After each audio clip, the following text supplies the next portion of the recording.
ओम श्री कैलख देवाय नमः। आप सब पत्रकार बंधुओं का धन्यवाद। आपने बहुत कम समय में आकर हमारी इस प्रेस वार्ता को कवर कर रहे हैं। मैं महंत रोहित शास्त्री, अध्यक्ष श्री कैलख ज्योतिष एवं वैदिक संस्थान ट्रस्ट, जो अपना 11वां स्थापना दिवस जो है 9 दिसंबर शनिवार को सुबह 10:30 बजे convention centre Jammu canal road पे मनाने जा रहा है। और उसमें शंकराचार्य जी आ रहे हैं, हमारे परम पूज्य, और जम्मू कश्मीर के महामहिम राज्यपाल उपराज्यपाल मनोज सिन्हा जी मुख्य अतिथि होंगे। ट्रस्ट पिछले आपने मीडिया के माध्यम से भी देखा होगा कि देववाणी संस्कृत को बढ़ावा देने के लिए कार्य कर रहा है। जम्मू कश्मीर की भूमि देववाणी संस्कृत के विद्वानों की भूमि है। यहाँ पे महर्षि कल्लन, अभिनव गुप्त जैसे बड़े बड़े संस्कृत के विद्वान हुए हैं। उसी परंपरा को अग्रसर करते हुए ट्रस्ट जो है संस्कृत को बढ़ावा देने के लिए कार्य कर रहा है।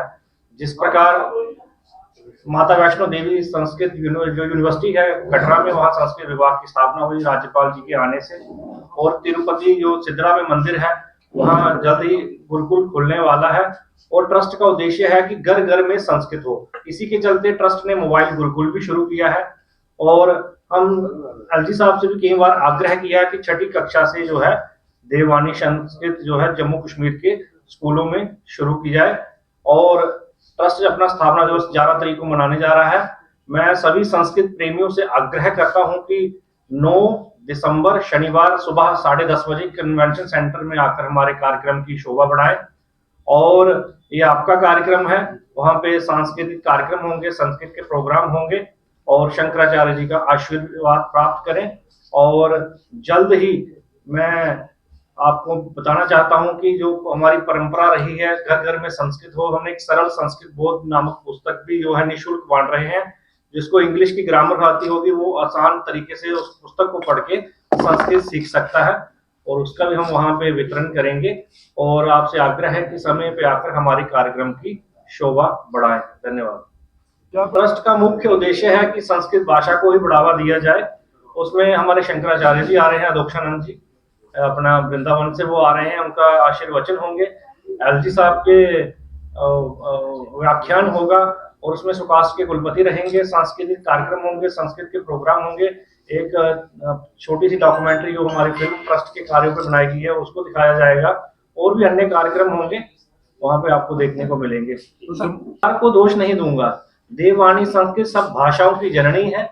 और एक समय में आपको ज्ञात होगा कि जम्मू कश्मीर के स्कूलों भी 88 तक संस्कृत पढ़ाई जाती थी 6ठी कक्षा से। और पढ़ने वाले लोग होंगे तो सरकार क्यों नहीं संस्कृत पढ़ाएगी। और मैं किसी को दोष नहीं दूंगा, यहाँ पे कहूंगा कि जो संस्कृत के पढ़े हुए लोग हैं, अगर वह भी अपने बच्चों को संस्कृत पढ़ाए तो संस्कृत का पतन नहीं होगा। वह देववाणी है। हर एक राष्ट्र की अपनी भाषा होती है। आप अमेरिका में चले जाएं, जर्मन में चले जाएं, उनकी अपनी भाषा है। भारत की भाषा संस्कृत है। और कुछ लोग कहते हैं इसमें भविष्य नहीं है। आप गूगल में सर्च करें, और कहते हैं नासा बता देता है ग्रहण कब लगता है। सृष्टि के आरंभ काल से ग्रहण लगता आ रहा है। और नासा की स्थापना 29 जुलाई 1959 में हुई थी। और एक नासा ने अंतरिक्ष में यान भेजा था 2011 में। वहां कुछ संस्कृत के शब्द सुनाई दिए थे। फिर नासा ने संस्कृत के विद्वानों को बुलाया, वो संस्कृत के शब्द थे। आज नासा में संस्कृत की क्लासेस चल रही है। जर्मन में संस्कृत यूनिवर्सिटीज खुल गई है, जहां पे संस्कृत जिसका क्षेत्र रही है, गढ़ रही है, वहां पे संस्कृत लुप्त होती जा रही है। ये बड़ा ही चिंता का विषय है। जर्मन में पढ़ाई जा रही है, कल जर्मन के लोग आके हमें पढ़ाएंगे। अगर हम कहेंगे बाहर वाले आके हमें पढ़ा रहे हैं, आप पहले ही संस्कृत पढ़ें। देववाणी है, सब भाषाओं की जननी है।